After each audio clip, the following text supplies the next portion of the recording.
Hello everyone, welcome to coder भाई। आज हम स्टार्ट करने वाले हैं ऑब्जेक्ट ओरिएंटेड प्रोग्रामिंग, जो कि जावा लैंग्वेज के अंदर होने वाली है। इस लेक्चर से पहले मैं ये आपको बता दूं, ये जो हमारा कोर्स होने वाला ऑब्जेक्ट ओरिएंटेड प्रोग्रामिंग का, ये one of the best course होने वाला है और पूरे यूट्यूब पे आपको ऐसी वीडियोज़ या ऐसी प्लेलिस्ट कहीं नहीं मिलेंगी। तो सबसे पहला क्वेश्चन आता है कि ये किसके किसके लिए रेलिवेंट है। ये अगर आप इंटरव्यू की प्रिपरेशन कर रहे हो, राइट, उनके लिए सुपर रेलिवेंट होने वाली है। अगर आप ऑलरेडी एकेडमिक्स में हो, आई मीन अपने कॉलेजेस वगैरह में हो या फिर अपने कॉलेज एग्ज़ाम की प्रिपरेशन कर रहे हो, उनके लिए भी ये सुपर रेलिवेंट होने वाली है। या फिर आप ऑलरेडी किसी कंपनी में हो या कॉरपोरेट में हो, आपको प्रोजेक्ट इम्प्लीमेंटेशन में दिक्कत आ रही है या आप बड़े बड़े स्केलेबल प्रोजेक्ट नहीं बना पा रहे हो, तो ये भी आपके लिए सुपर रेलिवेंट होने वाली है, राइट। तो बिना टाइम वेस्ट किए हुए स्टार्ट करते हैं। देखिए, ऑब्जेक्ट ओरिएंटेड प्रोग्रामिंग क्या होता है। सबसे पहली बात जो मिसकंसेप्शन आती है, ये कोई प्रोग्रामिंग लैंग्वेज नहीं है। ये कोई प्रोग्रामिंग लैंग्वेज नहीं है। This is not any programming language. Object oriented programming कोई प्रोग्रामिंग लैंग्वेज नहीं है। ये एक बेसिकली अप्रोच होती है। It is a programming approach, right. या आप इसे बोल सकते हो ये प्रोग्रामिंग टेक्निक होती है, या आप इसे ये बोल सकते हो ये प्रोग्रामिंग रूल होता है, rule of implementation of code, right. या फिर आप इसे बोल सकते हो ये प्रोग्रामिंग पैराडाइम होती है, राइट। पैराडाइम मीन्स क्या? Paradigm means way of styling the code. जैसे कि हम इंग्लिश लिखते हैं तो it is a various way to styling the English language, like आप कर्सिव में लिखते हो, राइट, आप कर्सिव लैंग्वेज में लिखते हो, आप इटैलिक में लिखते हो, राइट। तो यही एक टाइप की ये प्रोग्रामिंग स्टाइल है, पैराडाइम है, अप्रोच है, टेक्निक है, या फिर एक रूल है। देन उसके बाद से हम स्टार्ट करते हैं।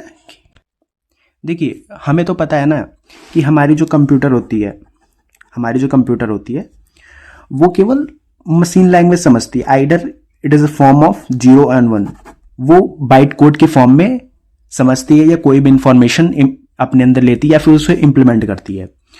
तो जो इनिशियल डेज में हमारे जो प्रोग्राम्स बने, जो प्रोग्रामिंग लैंग्वेजेस थी, ठीक है, जो अर्लियर प्रोग्रामिंग लैंग्वेजेस थी अर्लियर फेज में, ठीक है, अर्लियर फेज में वो कोई पैराडाइम या कोई स्टाइलिंग, कोई टेक्निक, कोई रूल की वजह से बहुत बड़े होने लगे थे, बहुत ज़्यादा बिगर होने लगे थे, कॉम्प्लेक्स होने लगे थे, राइट, कॉम्प्लेक्स होने लगे थे, harder to manage, right, harder to manage था। तो ये सब दिक्कतें आने लगी थी। जो हमारे ओल्ड प्रोग्रामिंग लैंग्वेजेस थे उनमें ये सब दिक्कत आने गई। तो डेवलपर ये प्रॉब्लम फेस करने लगे। सपोज करो मैं किसी प्रोजेक्ट पे काम कर रहा हूँ, तो हमें उस टाइप की कोडिंग टेक्निक में क्या क्या प्रॉब्लम हो सकती थी, जैसे कोड डुप्लीकेशन, राइट, मेंटेनेंस में दिक्कत आती थी, राइट, और पुअर रेडिबिलिटी, राइट। ये डेवलपर जब कोई भी एक एप्लीकेशन या कोई सॉफ्टवेयर डेवलप करते हैं तो उन्हें ये दिक्कत फेस करनी पड़ी थी। बट ऑब्जेक्ट ओरिएंटेड प्रोग्रामिंग या ऑब्जेक्ट ओरिएंटेड स्टाइल टेक्निक के आने के बाद से क्या हुआ कि ऑब्जेक्ट ओरिएंटेड प्रोग्रामिंग के आने के बाद से क्या हुआ कि हमारे जो बड़े बड़े कोड होते थे या बड़े बड़े प्रॉब्लम होते थे उन्हें हम इजिली ऑर्गेनाइज कर पाते थे, right. It easily organise the large problem. जो कोड की रीयूजेबिलिटी होती है, जैसे आई गेस अंदर में कोई सेम लॉजिक ऑफ कोड है, आपको फिर उसको रीयूज करना है, तो आप ऑब्जेक्ट ओरिएंटेड प्रोग्रामिंग के आने के बाद से उसको और बेटर तरीके से यूज कर पाओगे अपने कोड में, राइट। थर्ड क्या हो सकता था कि it is making software easier to maintain. Suppose करो आपके अपने कोड में, राइट, आपको फ्यूचर मॉडिफिकेशन करना है या फिर आप कुछ बग्स आने के बाद से आपको मेंटेन चाहिए, तो ये हमारी कोड की मेंटेनेबिलिटी बढ़ा देती है। ये पैराडाइम, ये अप्रोच या ये कोड की स्टाइलिंग हमारी कोड की मेंटेनेबिलिटी बढ़ा देती है। Like it is very easier to expand in future. Like अगर आप फ्यूचर में उसमें कुछ और लॉजिक इंप्लीमेंट करना चाहते हो, कुछ और टेक्निक इंप्लीमेंट करना चाहते हो अपने कोड में, तो ऑब्जेक्ट ओरिएंटेड प्रोग्रामिंग के आने के बाद से वो आप बहुत इजीली उसमें इंप्लीमेंट कर सकते थे अपने प्रीवियस कोड में, अपने पुराने वाले कोड में जो ऑलरेडी बन रखा है, right. Instead of writing code in random instruction, OOPs make it organise logically correct, right. अब जैसे जो प्रोसीजरल प्रोग्रामिंग होती थी वो हमें कोड कैसे लिखना होता था, तो इंस्ट्रक्शन बाय इंस्ट्रक्शन पास करना होता था, राइट। और वो भी रैंडम इंस्ट्रक्शन, पहले ये वर्क करेंगे फिर ये इंस्ट्रक्शन देंगे, ये वर्क करेंगे ये इंस्ट्रक्शन देंगे। ऑब्जेक्ट ओरिएंटेड प्रोग्रामिंग स्टाइल में क्या होता है कि ये इस स्टाइल या पैराडाइम को फॉलो करता है कि ये अप्रोचेबिलिटी पे ज्यादा फॉलो करता है रेदर देन कि ये इंस्ट्रक्शन पास कर रहे हैं, राइट। और ये लॉजिकली कोड को हमको एस्टैब्लिश करता है, राइट। और हम रियल वर्ल्ड सिनेरियो से भी रिलेट कर पाते हैं ऑब्जेक्ट ओरिएंटेड प्रोग्रामिंग, राइट। आप आगे जाके आप इनहेरिटेंस पढ़ेंगे तो उसमें आप जैसे रियल वर्ल्ड सिनेरियो में जो फादर की प्रॉपर्टी है तो वो चाइल्ड में आती है, सेम चीज आप इनहेरिटेंस में पढ़ोगे, जैसे जो आपका पेरेंट क्लास होता है उसकी इनहेरिटेड प्रॉपर्टी चाइल्ड क्लास में होती है। आगे सारी वीडियोस में पढ़ने वाले हैं।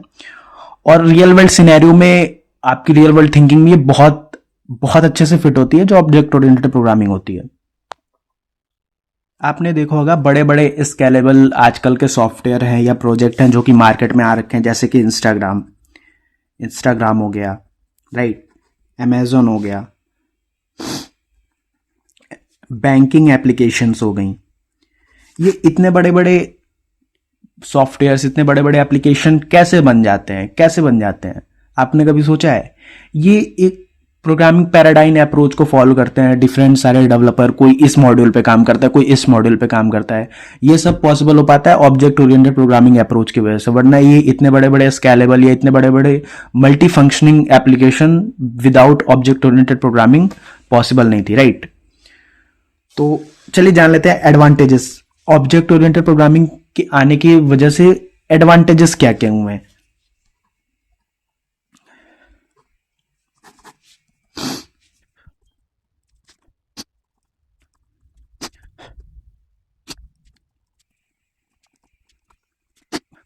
सॉफ्टवेयर की मेंटेनेबिलिटी थी, जो मेंटेनेंस करने का तरीका था वो और इजियर हो गया आफ्टर जो ऑब्जेक्ट ओरिएंटेड प्रोग्रामिंग के बाद से हम उसको इजिली मेंटेन कर पा रहे थे। और जो आजकल के प्रोजेक्ट बन रहे हैं अप्रोच को इस फॉलो करके वो बहुत ज्यादा स्केलेबल होते हैं, मार्केट डिमांड के अकॉर्डिंग होते हैं और वो easier to expand in future. ये कॉमन एडवांटेजेस हैं, या फिर आप इसमें से भी कुछ एडवांटेजेस ये सब जो बता रखा है इसमें से आप लिख सकते हो, राइट। अब सबसे पहला क्वेश्चन आता है कि why object oriented programming, why इसे ऑब्जेक्ट ओरिएंटेड प्रोग्रामिंग क्यों बोलते हैं? इसका सीधा आंसर है कि इसकी जितनी भी कोड कॉन्सेप्ट होती हैं वो कि एक ऑब्जेक्ट के अराउंड रिवॉल्व होते रहती हैं, राइट।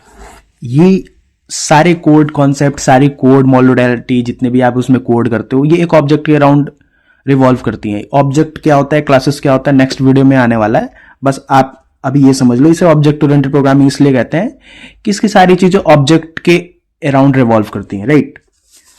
तो हम ऑब्जेक्ट ओरिएंटेड प्रोग्रामिंग ही क्यों चूज करें? देखिए, पहले जो हिस्टोरिकल प्रोग्रामिंग थी वो दो टाइप की थी। एक आपकी प्रोसीजरल प्रोग्रामिंग थी, राइट, एक प्रोसीजरल प्रोग्रामिंग हो गई आपकी, और एक ऑब्जेक्ट ओरिएंटेड प्रोग्रामिंग, राइट। तो प्रोसीजरल प्रोग्रामिंग का आपने बहुत फेमस एग्जांपल पढ़ा होगा, सी लैंग्वेज, राइट। सी लैंग्वेज क्या था कि इसमें हम इंस्ट्रक्शन बाय इंस्ट्रक्शन कोड करते हैं, राइट। इसमें यह नहीं होता है कि आप किसी मॉड्यूल्स के थ्रू वर्क कर रहे या किसी मेथड के थ्रू वर्क कर रहे। हम इंस्ट्रक्शन बाय इंस्ट्रक्शन वर्क करते हैं, जो कि स्मॉल प्रोग्राम जो होते हैं, जो बहुत ज्यादा कॉम्प्लेक्स प्रोग्राम नहीं होते, उनके लिए बेटर रहती है। बट अगर आप बहुत ज्यादा लार्ज कॉम्प्लेक्स या बहुत ज्यादा कोई ऐसा कोड करने जा रहे हो जिसमें बहुत ज्यादा फंक्शनैलिटीज या लॉजिक्स की जरूरत पड़ेगी आपको, तो उसके लिए हम हमेशा ऑब्जेक्ट ओरिएंटेड प्रोग्रामिंग को ही फॉलो करते हैं। आजकल के सारे मॉडर्न लैंग्वेजेस जैसे कि C++ हो गई, जावा हो गया, पाइथन हो गया, कॉटलिन हो गया, जावा स्क्रिप्ट होगी, ये सारे बाय डिफॉल्टली जो होता है, इसमें मॉडर्न लैंग्वेजेस जितने भी होती हैं बाय डिफॉल्टली ये ऑब्जेक्ट ओरिएंटेड प्रोग्रामिंग पैराडाइम को फॉलो करती हैं, राइट।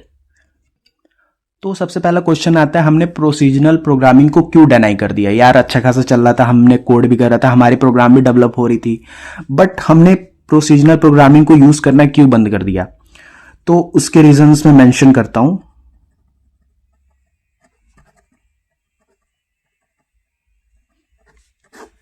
देखिए, सबसे पहला रीजन है कि ये फंक्शन बेस्ड होती थी। जो फंक्शन होती थी ना, वो highly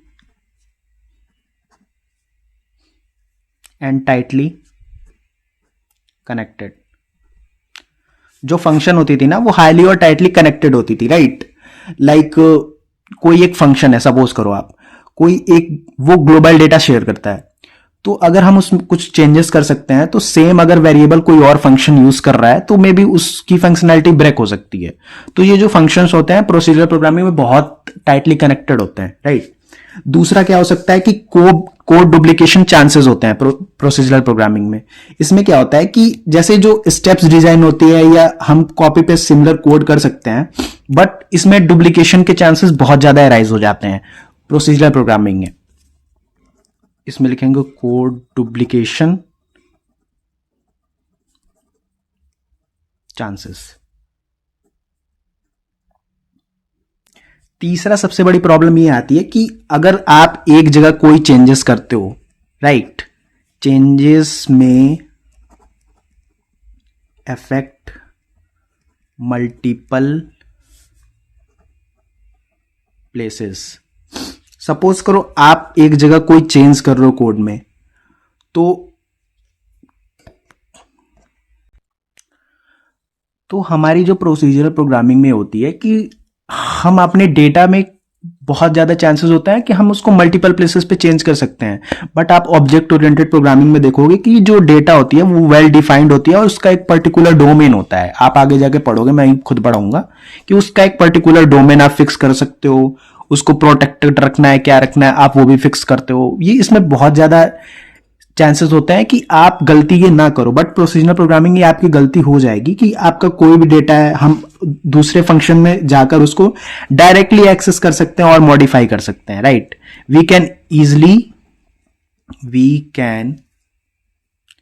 easily directly access and modify the data. तो इन्हीं सब रीजंस की वजह से हमने प्रोसीजरल प्रोग्रामिंग में बड़े बड़े स्केलेबल सॉफ्टवेयर्स या कॉम्प्लेक्स सॉफ्टवेयर बनाना छोड़ दिया, क्योंकि ये जितनी भी चीजें हैं जो कि हमें टेंस कर रही हैं, वो सारी चीजें ऑब्जेक्ट ओरिएंटेड प्रोग्रामिंग हमारा सॉल्व कर रहा है। तो ये हमारा था पहला वीडियो। अब नेक्स्ट वीडियो में हम क्लासेस क्या होती हैं, ऑब्जेक्ट क्या होती हैं, पूरा डिटेल पढ़ाने वाले हैं। और आपको इससे बेस्ट वीडियो पूरे यूट्यूब पे कहीं नहीं मिलेगा, ये मेरी गारंटी है। Thank you.